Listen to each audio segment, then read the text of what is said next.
Alam mo ba na may niche dito sa YouTube na underrated? At itong niche na to, pwede kang magkaroon dito ng 100,000 of views at kumita ng 100,000 of pesos. Walang halong biro. Dahil ako mismo nagawa ko siya. Isang video lang, nag-generate ako ng 100,000 views plus. At kung beginner ka, ituturo ko lahat yan sa'yo step by step. At kapag tinapos mo ang video na ito, sinisigurado ko sa'yo makakagawa ka na ng mga video na papanoorin ng tao at eventually, pagkakakitaan mo. Trending explainer video. Ito nga yung isang niche na underrated. Dahil nga sa sobrang progress na ng ating content creation ngayon, nakalimutan na natin yung old school, which is itong mga explainer video. Up until to this day, itong explainer video, ito pa rin yung isa sa mga profitable na niche dito sa YouTube. Ano nga ba itong mga explainer video? Basically lang naman, tinitry natin yung information into animation or parang mga doodle or mga graphics na walang face. Kumbaga, ginagawa natin siya into a much entertaining way or binibigyan natin ng visual yung explanation. It's about paano pinapakita yung information sa pamamagitan nga ng mga doodle or ng mga animation. Which is, tuturo ko yan sa'yo mamaya. So, magkano nga ba ang potential na pwede mong kitain dito sa ganitong niche? Sa kada 1,000 views nga, maaari ka mag-generate ng $3 or 180 pesos per 1,000 views. Bakit siya malaki compare sa ibang niche? Dito sa Pilipinas, ang karaniwang binabayad lang ni YouTube is nasa 0.5 to $1. Pero dahil nga explainer ang gagawin natin, this one is considered as educational type of content. And educational type of content, si YouTube nagbabayad siya ng mas malaking amount dyan. So ito yung pinaka-safe na amount is $3. Isipin mo na lang, sa 1 million views, maaari kang magkaroon ng $3,000 or nasa 180,000 pesos. Conservative pa yan. Ibig sabihin, it can go higher. Yun yung potential na pwede mong kitain dito sa niche na to once na nag-jump in ka dito. Ngayon, paano tayo maghahanap ng explainer niche? Ang kailangan lang naman natin gawin is sumanap ng channel na nagkakaroon na ng malaking views at gagayahin natin siya. Lalagyan lang natin ng sarili nating twist. Ika nga nila, make it 1% better. Gagawin mo lang, naka-incognito yung Chrome mo para bigyan ka ni YouTube ng fresh na mga ideas. Kasi kung nakasign yung account mo dyan, ilalabas niya lang dyan yung mga videos na related dun sa mga searches mo or sa mga pinanood mo. Kaya dapat naka-incognito ka. So, search mo nga lang dito yung explainer na salita. Then, lagay mo dito is video animation. And then, makakita ka na dito ng mga content na gumagawa ng ganito. Yan yung parang whiteboard animation na tinatawag. So, ito yung type ng mga content na gagawin natin. Para hindi ka na mahirapan, papakita ko sa iyo yung mga channel dito sa Pilipinas na gumagawa ng ganito. So, ito nga yung channel ko. Ito yung mga explainer type ng video na ginagawa ko. As you can see, nag-generate ako dito ng 286,000 views sa isang video lang. Play natin.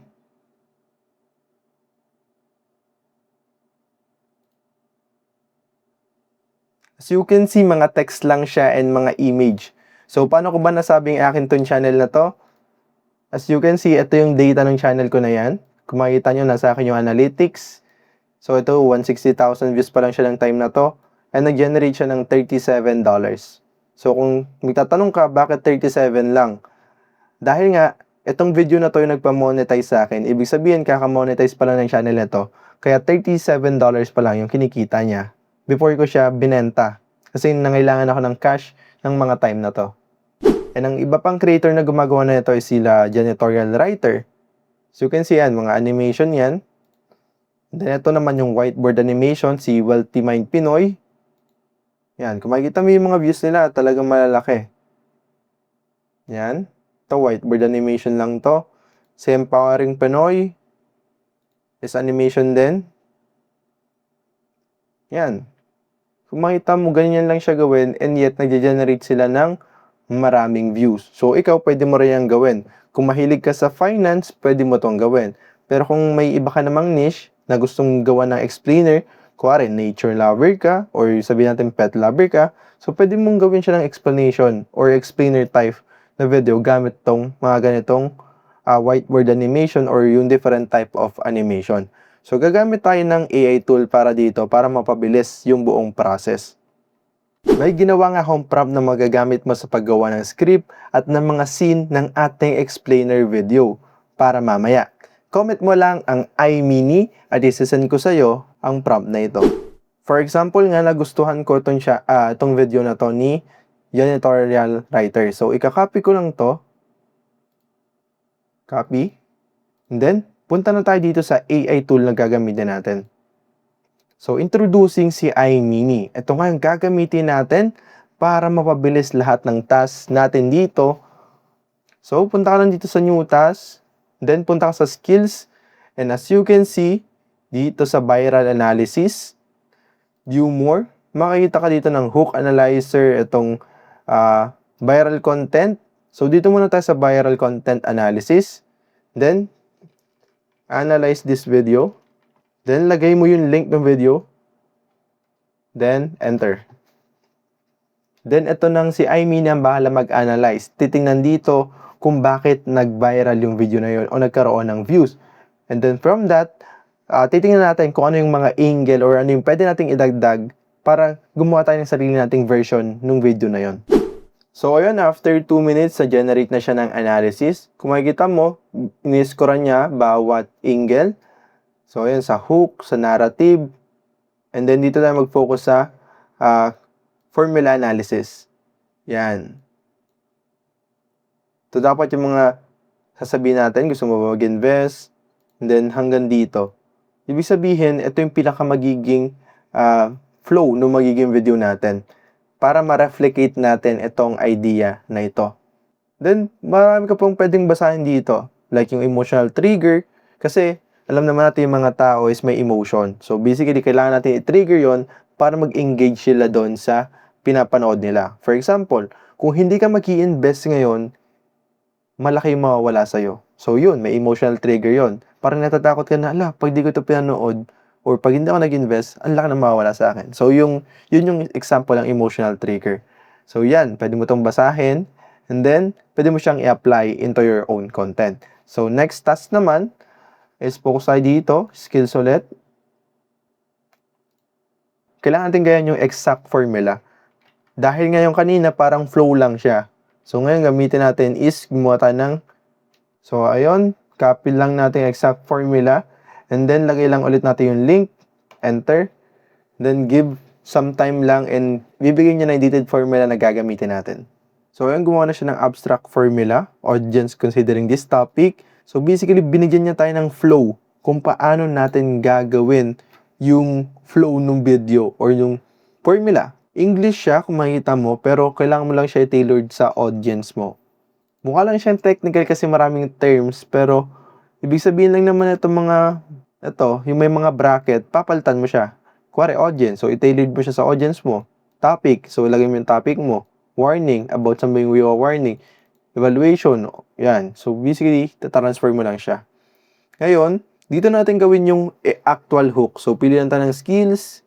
Tapos, lagay natin itong view more, tapos hook analyzer. Then, ayan, nilagay ko lang yung create the exact hook that we will use in the video. And then, ayan. Kung makikita mo ito, bago ka bumili ng gold, alamin mo na kung bagay ba talaga sa'yo. Then, ayan, nagbigay na rin siya ng on-screen text and visual. So, ngayon naman, proceed tayo dun sa prompt na ginawa ko. Ngayon, hingin lang tayo dito ng summary. Then, ito lang nilagay ko, create a summary ng video na yon na ilalagay natin mamaya dun sa prompt na ginawa ko. Ngayon naman, gagawa tayo ng script. Kapag nandito ko na nga, comment mo lang ang iMini at sisend ko sa iyo itong prompt na to. So, copy mo lang to from input hanggang dulo. Then, paste natin sa ChatGPT. Punta ka lang sa chatgpt.com. Then, kung makikita mo dito yung paste your transcripts, summary notes, or topic. So, copy lang natin yan doon sa iMini. Ito. Then, balik ulit tayo dito sa ChatGPT. Paste na natin siya dito. Then, send.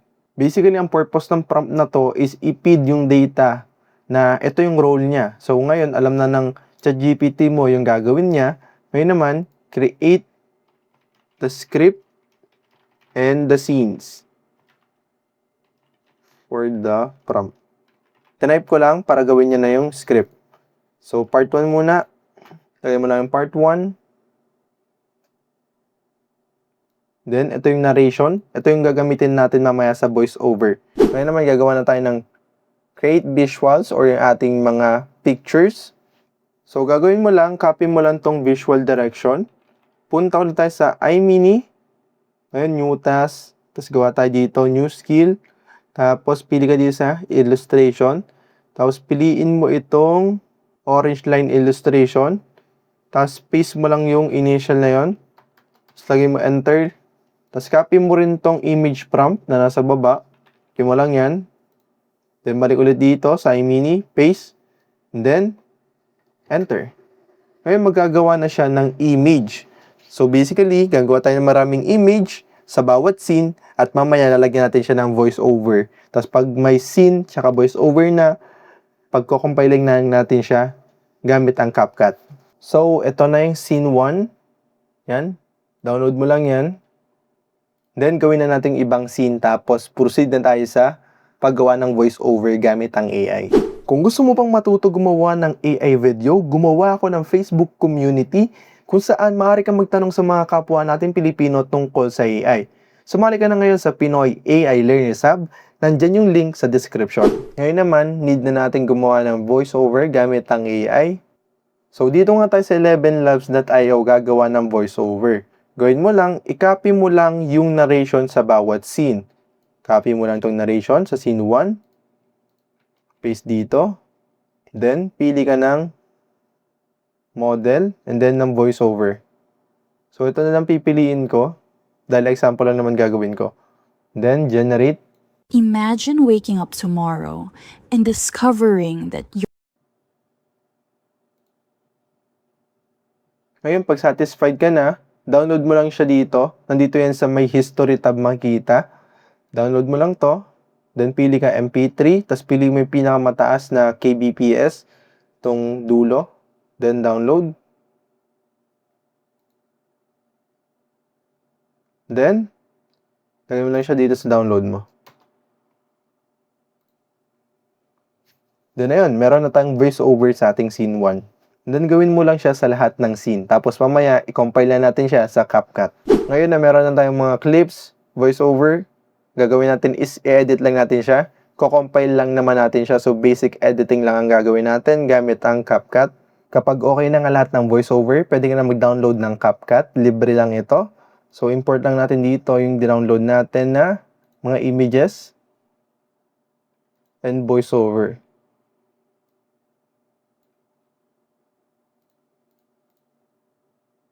Then, pag nandito ka na nga, insert mo lang yung mga image, align mo lang mula sa una padulo. So, unahin muna natin to scene 1. Then, align mo siya sa length ng voiceover. Then, zoom out mo lang para mas makita mo siya. Yan, drag mo lang. Then, scene 2. Ito yung scene 2 natin. Tapos, ito yung voiceover ng scene 2. Then, drag mo lang ulit hanggang mag-match. Then, scene 3. So, yung voiceover niya.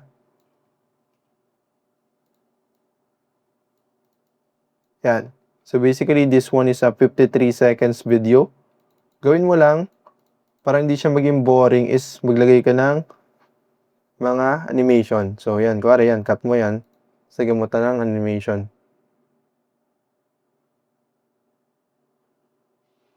Siyempre, yung mga pre lang piliin natin. imagine Yan. waking up tomorrow and discovering So, ito yung sample ng video na nagawa natin. Imagine waking up tomorrow and discovering So, pwede rin natin siya lagyan ng zoom. Click mo lang yan. Tapos, pindutin mo to. Pindutin mo tong keyframe.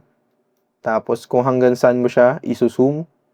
Yan. Tapos, lagyan mo siya ng gawin mo siyang 130%. Enter. And then, ayan. Ganito na siya. that your money can buy less than it could yesterday. Not because you spent it, but because So, huwag mo rin kalimutan ibalik.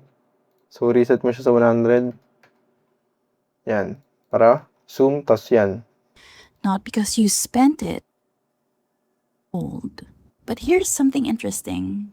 Para hindi maging boring yung video, pwede mong mas damihan tong mga scene.